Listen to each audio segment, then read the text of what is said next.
Iteka n'umunezero ntangere vyo gusubira kubana namwe banywanyi bacu mubana natwe makuru n'ibiganiro vya misi yose tubandanya gushikiriza kuri nombonesha kure yacu ari nayo yanyu Muhuza TV. Uyu no mwanya tugiye kubageza ko amakuru biriko biravugwa bigezwe ko ngaha mu gihugu c'u Burundi, akaba ari amakuru tuzaguruka kuri vyinshi biriko biravugwa cane cane ku vyabereye mu nama yari irimwo abategetsi batandukanye kandi bakomeye ngaha mu gihugu c'u Burundi. Ni inama yarimwo indongozi zitandukanye, harimwo umukuru w'umugambwe umunyamabanga mukuru w'umugambwe CNDD-FDD ku rwego rw'igihugu nyene Iteka Reverano Ndikuriyo, urongoye inama nshinga amateka, abashikiranganji, urongoye inama nkenguza amateka ndetse n'umukuru w'igihugu n'abandi bategetsi bose bagenwa n'itegeko ry'umukuru w'igihugu. Bamwe bakanavuga ko umukuru w'igihugu Evariste Ndayishimiye yagiye muri iyo nama acerewe, yongera agenda itarahera.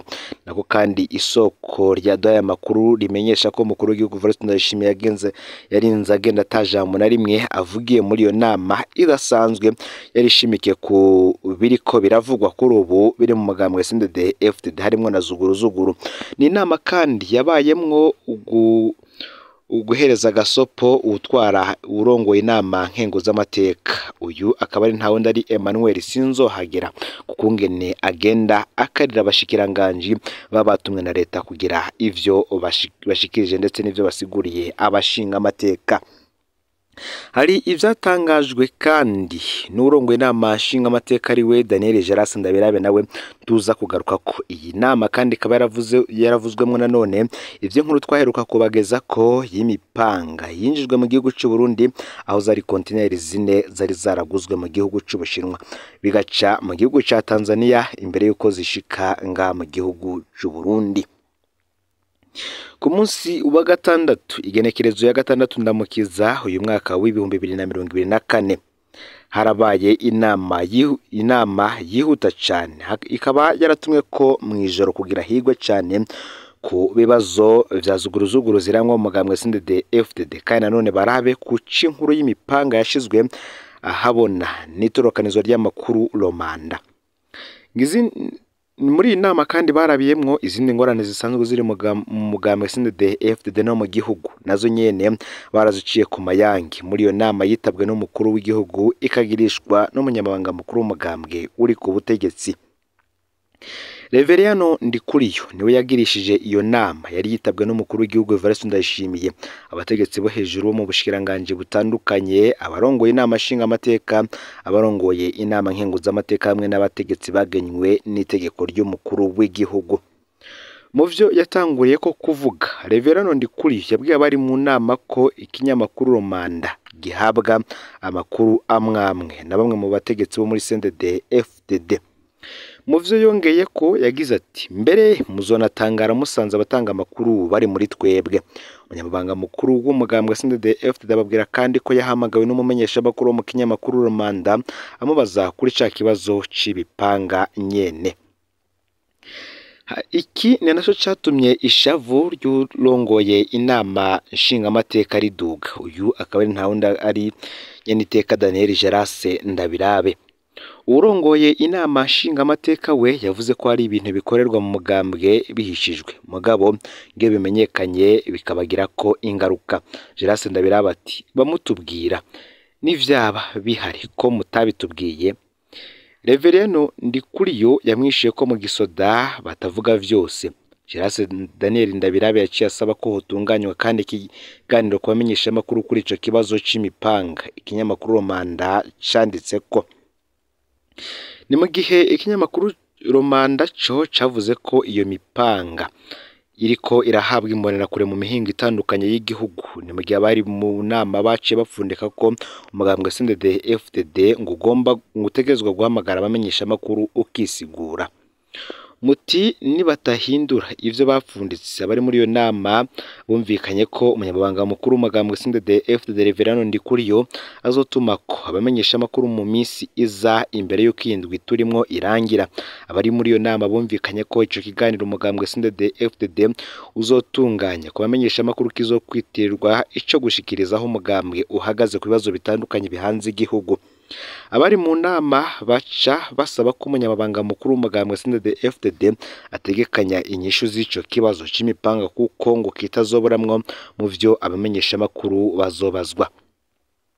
bazomubaza.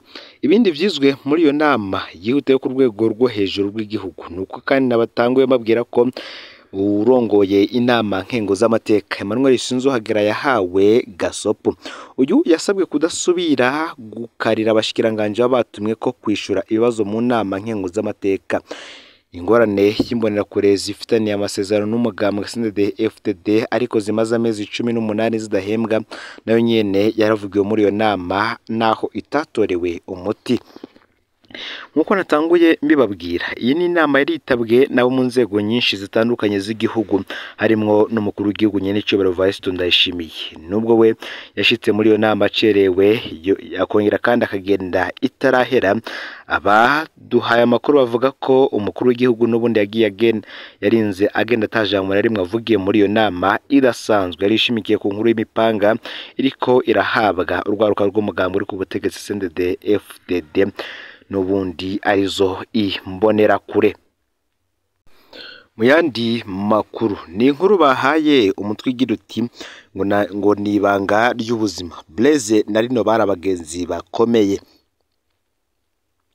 Blaise Pascal Ndayisenga yari yarangije amashuri muri kaminuza NS, aho aviriye muri kaminuza yahavuye akizwa akora ibikorwa vy'Imana muri Eglise Vivante de Jabe. Aho niho yamenyaniye n'undi mukozi w'Imana yitwa Rino Ninganza. Abandi bazi kuri Rino Sibomana barakoranye igikorwa cyo kwigisha abana bato Sunday School. Baranafashanya ibikorwa vyo kwakira abaje gusenga. Barabavukanye bakundana cyane. Mu nyuma Blaise na Rino bahavuye bimukira mu ishengero Israel Church Burundi. Muri iryo shengero naho bari bafise amabanga bajejwe, bahavuye banazezwa kurongora ikigega cyo gufashanya no guteza imbere cyakozwe nabo muri iryo shengero.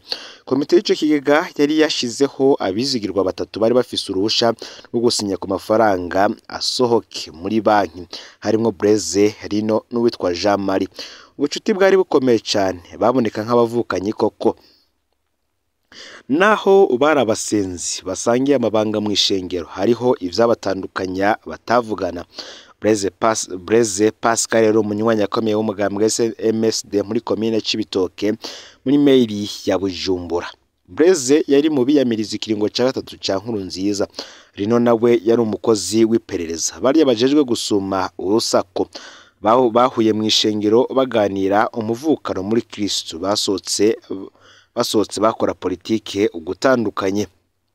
Blaise ati sinohunga ntasezeye muvukanye.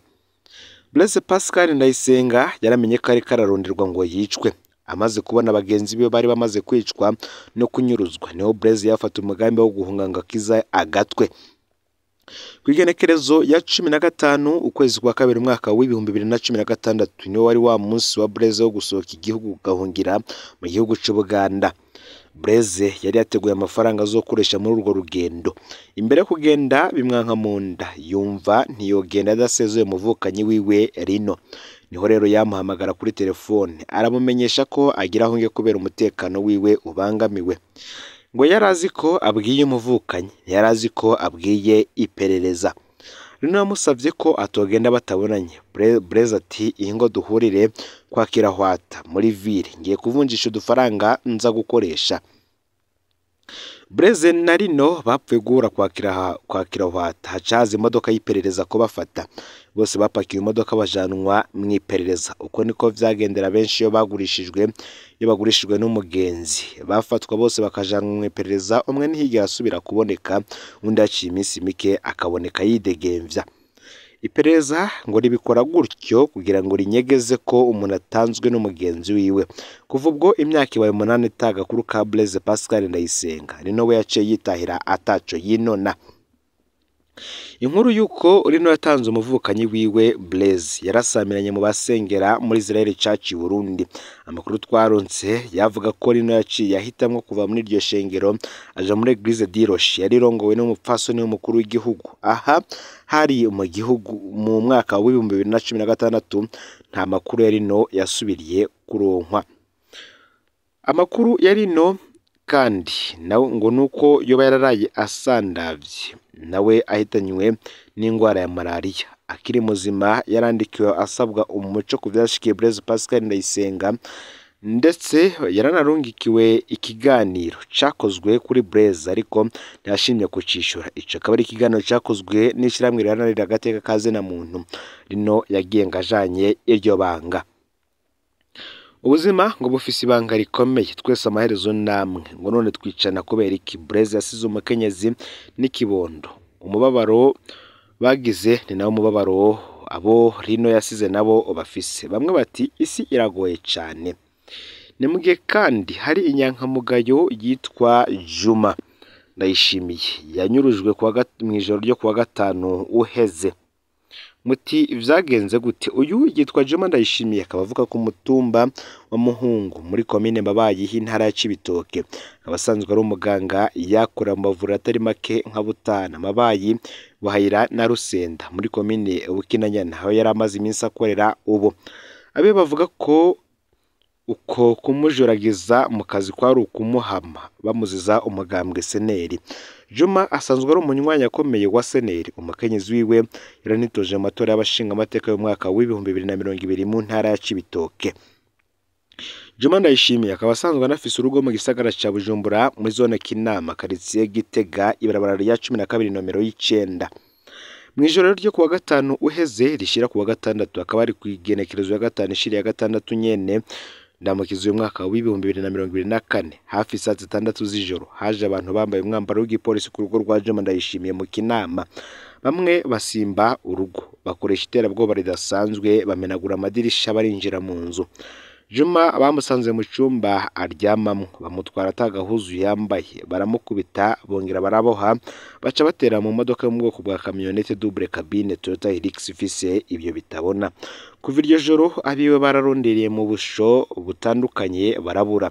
Muri kano kanya hakaba hariko arakwiragizwa ibihuha ko Juma yoba atakiri muzima, ariko nta vyemezo biriho. Turasavye wogera umuco ku buzima bwa Juma nawe iyo tumenyesha.